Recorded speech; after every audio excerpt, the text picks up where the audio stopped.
Kad banang yakisngi kad banang slam kipor kalinti jong urnado ban mino na ka Saudi Pro League na Saudi Arabia kalan nangjan.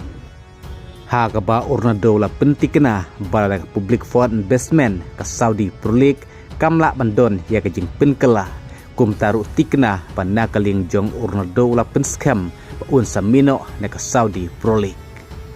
Hagaba nakaling jong ka Saudi Pro League official kabala penmiru da ka jing tho bala ong ba uno no player day ban long kam halor ban ya ka klub lane ya ka Saudi Pro League.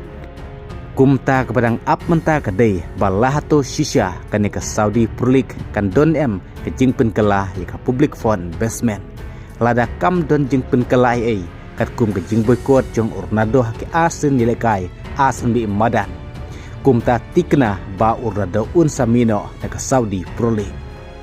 Kum taru ke jingkeli hangne kawan balada urnado un mino na klub Al Nassr na ka Saudi Pro League.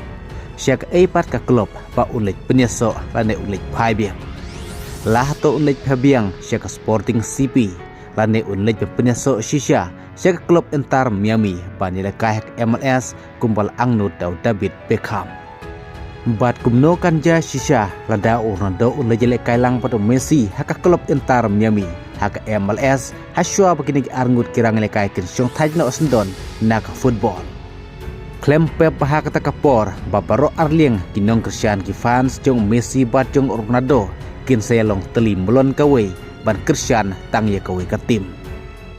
Bat kum kejing mudur bak kebanja tharai lada kini arngut kirang lekai kin lekai lang haka juga klub.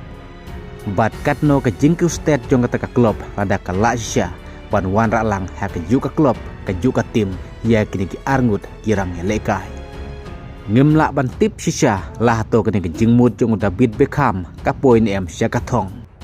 Henry kepadang ap kemik linti hadu menta kadai bala hadu ka Saudi Pro League kan don kata ke jing penkala ya ka public fund investment. Namar ka jing ang nud jong Ronaldo kadai pementak ayom unja kur ya ka trofi ya ka Saudi Pro League. Henry kejing lejeng penyeso no Karim Benzema sya klub Al Hilal kanang penduk jeng kermen ya ke Al Nassr ban kur trofi samenta ke ayom. Henry watla kataru ke Al Hilal kadang tam tang sipony ya ke Al Nassr ha ke Saudi Pro League.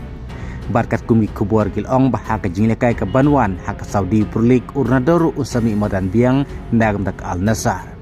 Henry tikna po unmi madan ha ke jilekai ha ke Asian Champion League 2 kublai shibon.